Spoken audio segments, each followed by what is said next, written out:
Buenos días, jóvenes. Vamos a ver este último tema que les envié el día de ayer, en el cual les mandé unos ejemplos. Vamos a ver esta parte teórica que tiene que ver con los ejemplos relacionados que les envié ayer.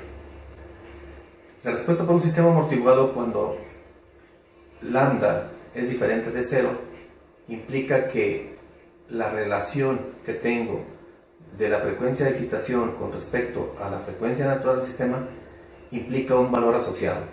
¿Qué quiere decir esto? Para este valor, cuando lambda es igual a 0, me da a entender de que sí tengo un amortiguador en función.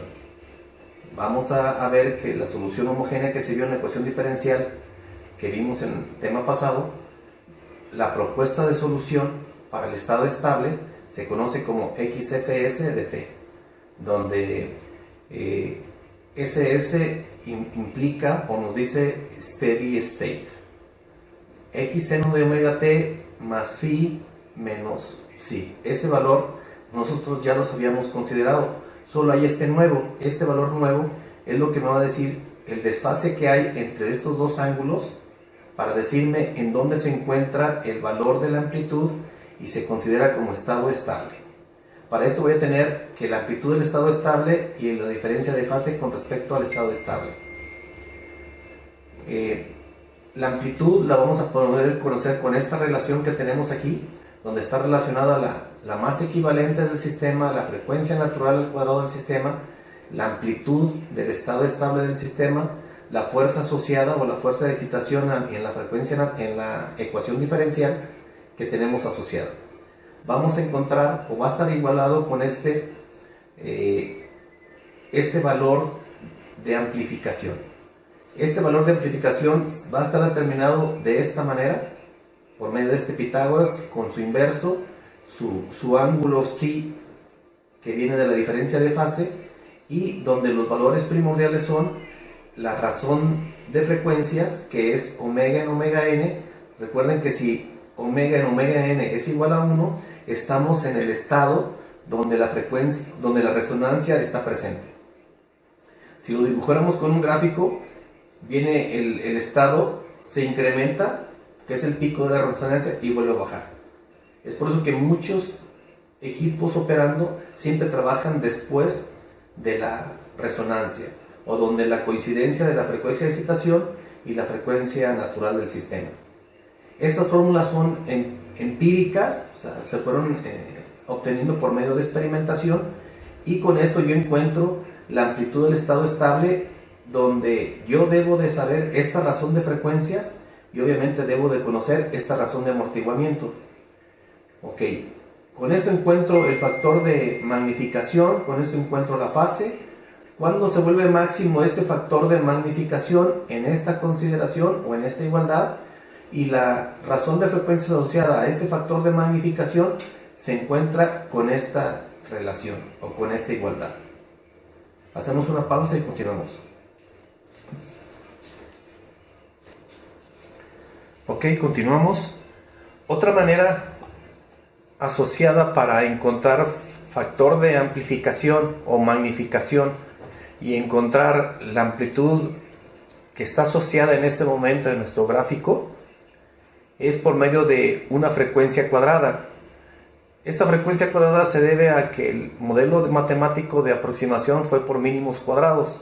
Entonces, esta fuerza, por medio de la segunda ley de Newton, me dice que se debe a una amplitud y a una velocidad o a una frecuencia de excitación al cuadrado, donde A es una constante de proporcionalidad. Para una frecuencia de excitación cuadrada, la ecuación se puede convertir en esto: masa equivalente por la amplitud del estado estable asociado entre un valor de A. Va a ser igual a esto. Este valor es similar al que ya vimos, pero afectado por una razón de frecuencias elevada al cuadrado, que esta fórmula fue la que vimos hace un momento. Entonces, tengo dos formas de obtenerlo. Una, cuando yo tenga una información con respecto a la masa equivalente a una amplitud del estado estable asociado y a un valor crítico de A.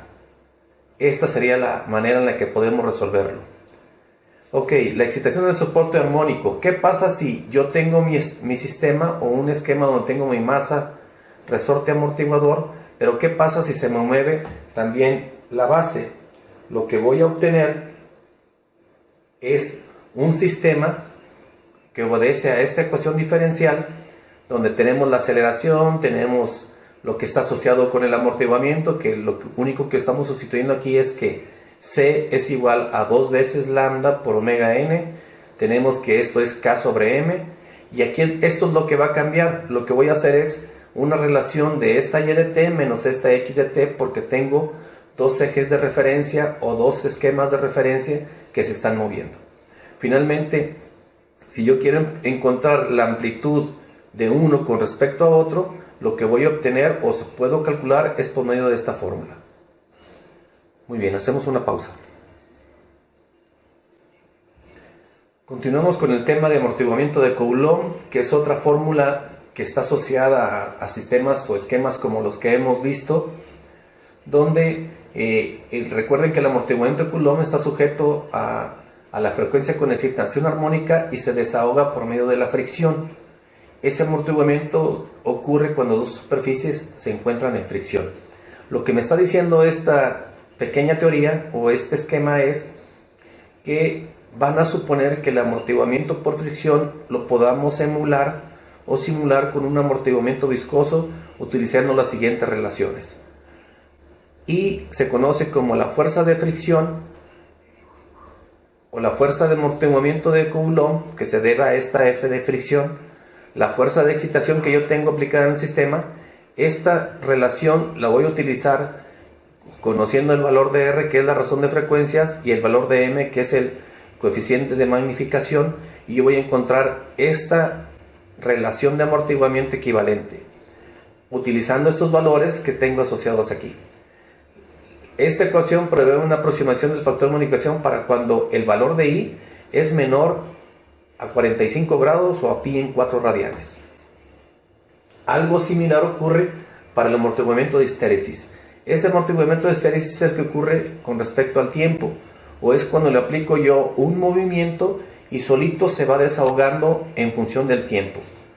Obviamente pues estará implícito el amortiguamiento de Coulomb porque pues, las partes se están friccionando, pero también tiene que ver con cómo las partes de las piezas o cómo las piezas fundamentalmente que constituyen nuestro esquema van volviendo a su elasticidad o van volviendo a su origen por la elasticidad que se desarrolló al momento de moverse.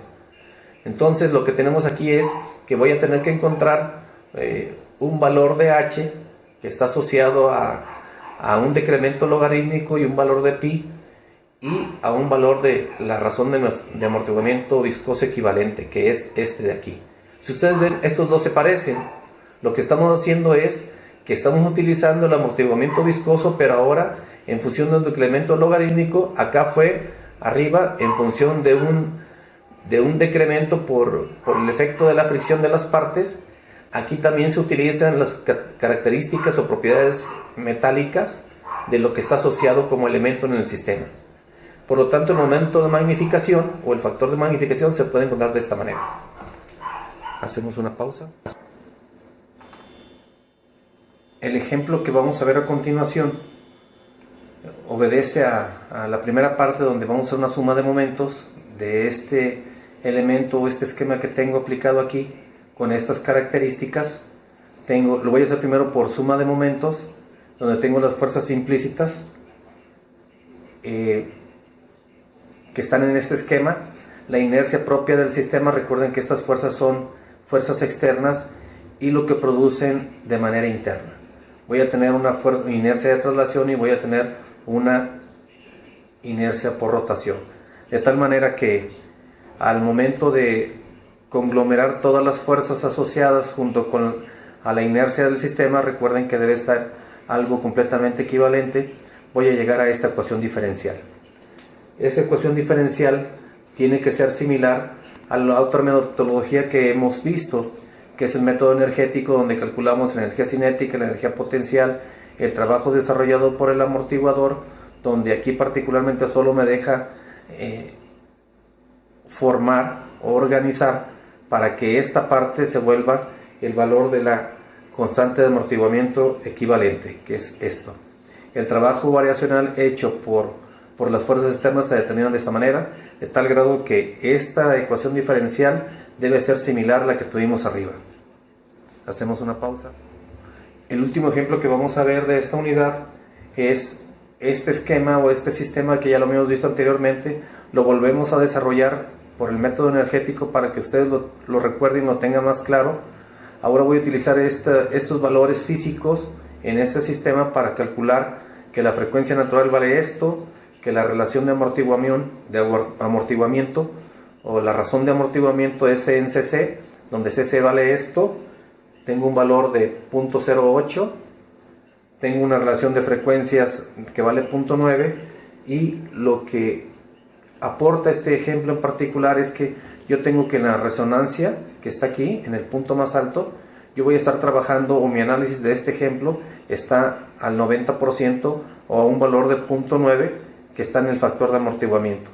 Quiere decir que si este factor de amortiguamiento se va al infinito, bueno, el factor de amortiguamiento que tengo aquí es de 4.19, y al sustituir los valores que me dictan las fórmulas, tengo un valor correspondiente de amplitud en estado estable de 5.24.